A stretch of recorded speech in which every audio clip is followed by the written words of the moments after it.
ఎప్పటిలాగా ఇవాళ కూడా కోళ్ళను పెంచుకునే పాకలోకి పాము దూరిపోయిందని చెప్పి ఒక అతను మనకు ఫోన్ అయితే చేశారు. నేనైతే బయలుదేరి అక్కడికి వెళ్ళాను. అదే పాము ఇప్పటికి 3 సార్లు అయితే వచ్చిందని ఆ రైతు మనతో చెప్పడం జరిగింది. నేను అక్కడికి వెళ్ళేటప్పటికి ఒక కోడిని పాము అయితే కరిచి చంపేసిందని చెప్పి ఆ రైతు అయితే మనకు చెప్పారు. ఆ చనిపోయిన కోడిని అయితే లైవ్ లో మీరు కూడా చూడవచ్చు. ఆ చనిపోయిన కోడిని చూసి పాము అయితే చాలా పెద్దగా ఉంటుందని నేనైతే భావించాను. నేను అనుకున్నంత పొడవైతే లేదు కానీ సుమారు 4 అడుగులు అయితే ఉంటుంది. మన ఇండియాలో ఉన్న బిగ్ 4 స్నేక్స్ లో ఈ పాము కూడా ఒకటి. అదేనండి, దీని పేరు ఇండియన్ స్పెక్టికల్ కోబ్రా, అంటే తెలుగులోకి వచ్చేసరికి నాగుపాము అనేసి అంటారు. అయితే నేను ఇక్కడికి వచ్చేటప్పటికే వీడికి అడ్డొచ్చిన ప్రాణం అయితే తీసేసి శుభ్రంగా చేసి అక్కడే పడుకొని ఉన్నాడు. ఇదంతా చూసిన నేను ఆ చనిపోయిన బాడీని అయితే పక్కన పెట్టి పామును పట్టుకునే పరికరాలన్నీ కూడా సిద్ధం చేసుకున్నాను. అయితే ఇప్పుడు టాస్క్ ఏంటంటే వీడు దాగున్న ప్లేస్ ఉరి చుట్టూ కూడా కోడిగుడ్లను పొదిగించడానికి ప్లాస్టిక్ ట్రైలర్ అడ్డంగా పెట్టేసి ఉంచారు. అయితే వీడిని పట్టుకోవడానికి నేను లోపలికి వెళ్ళేటప్పుడు వీడి తల ఎక్కడుందో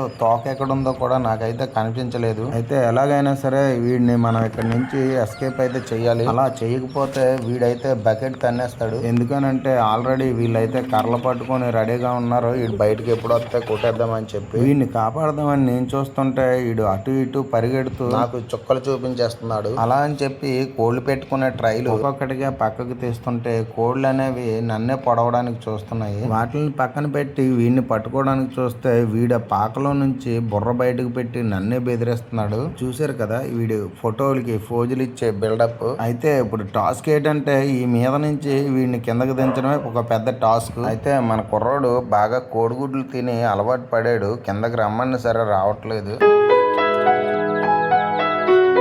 వీడు చాలాసేపు ఇబ్బంది పెట్టాడు కానీ ఎట్టకేలకి నా చేతికి అయితే దొరికాడు. వాడిని పట్టుకొని బయటకు తీసుకొచ్చే క్రమంలో నాకు కొద్దిగా వాంటింగ్ అయినట్టుంది, పక్కకు దించితే వాంట్ చేసుకుంటానని చెప్పాడు. నా వీడియో కంటెంట్ గురించి నేను ఇలా వాయిస్ అయితే ఇచ్చాను కానీ పాములు అనేవి ఆహారం తీసుకోవడానికి చాలా ఇబ్బంది పడతాయి. ఆహారం తీసుకున్న తర్వాత పాములు అనేవి ఎక్కువగా కదిలినా భయపడినా ఇవి ఎక్కువ ఇలాగే వాంతింగ్ అనేది చేసుకుంటాయి. కొన్ని సందర్భాల్లోని జనాలకి అవసరం లేని ప్లేసుల్లోంచి ఫోన్ వచ్చేటప్పుడు ఆ టైంలో ఆ పాము గాని ఆహారం తీసుకొని ఉంటే అక్కడ ఉన్నవారికి మోటివేషన్ అనేది చేసి కొంతసేపు అక్కడే ఉండి పాముని అక్కడే విడిచిపెట్టి వచ్చేస్తుంటాము. ఇప్పుడు పట్టుకున్న ప్లేస్ లోనైతే అలా చేయడానికి అవ్వదు. ఇక్కడ నిత్యం పాడి పశువులు, కోళ్లు, మనుషులు కూడా సంచరిస్తూ ఉంటారు. అందువల్ల తప్పనిసరి పరిస్థితుల్లో వీడినైతే నేను పట్టుకోవడం జరిగింది. వీడు 5 గుడ్లు అయితే మింగేసి ఉన్నాడు.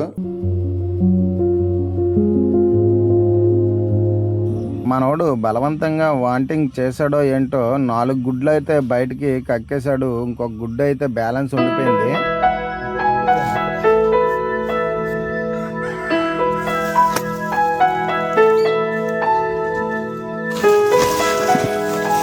వీడు తిన్న గుడ్డులు కక్కిన తర్వాత ఎస్కేప్ అయిపోవడానికి అయితే చూశాడు. నేనైతే అవకాశం వీడికి ఇవ్వలేదు.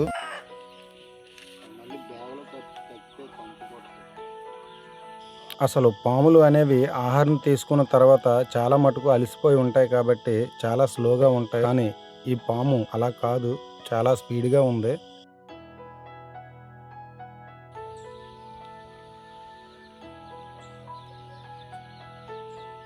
అలాగే వీడిని పైప్ అండ్ బ్యాగ్ సాయంతో బ్యాగ్లోకి అయితే పంపించడానికి అయితే నేను చూస్తున్నాను. వీడు ఆ బ్యాగ్లోకి అయితే వెళ్ళడానికి ఇష్టపడలేదు.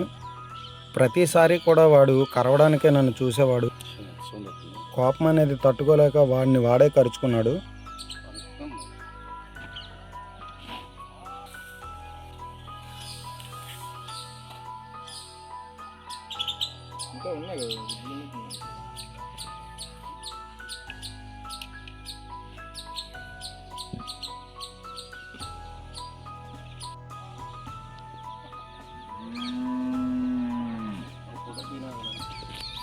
నా దాంట్లో తీయమంటారా? వీడికి బహుశా నేను పట్టుకోవడం ఇష్టం లేదో ఏంటో మరి కిందని వదిలేసేదాకా కూడా వీడు బ్యాగులోకి అయితే వెళ్ళడానికి ఇష్టపడలేదు.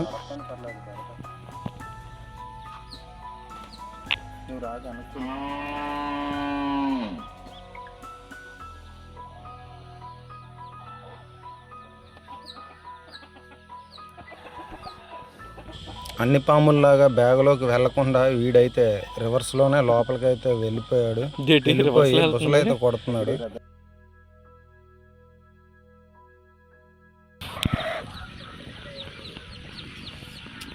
బర్రెలుగా.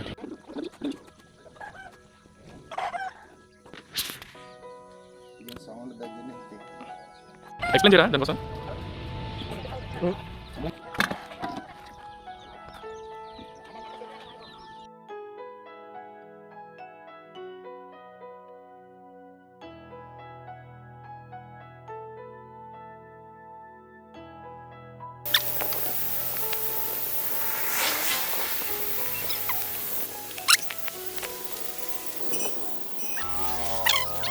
అసలు పాములు అనేవి ఆహారాన్ని వెతుక్కుంటేనే జనసంచారంలోకి అయితే వచ్చేస్తుంటాయి. పొలాల్లో కోళ్లు పెంచేవారు తప్పనిసరిగా కోడి గుడ్ల మీద పొదిగించేటప్పుడు కోడిగుడ్లను పెట్టే ఉరి చుట్టూ కూడా బీచింగ్ అనేది జల్లుకోవాలి. ఎందువల్లంటే ఆ గుడ్లు స్మెల్ ని ఇదైతే డామినేట్ చేస్తుంది బీచింగ్ పౌడర్. పాముల గురించి మరెన్నో ఇంట్రెస్టింగ్ వీడియోస్ కావాలనుకుంటే మా వైల్డ్ వెంకట్ యూట్యూబ్ ఛానల్ అయితే సబ్స్క్రైబ్ చేసి షేర్ చేయండి.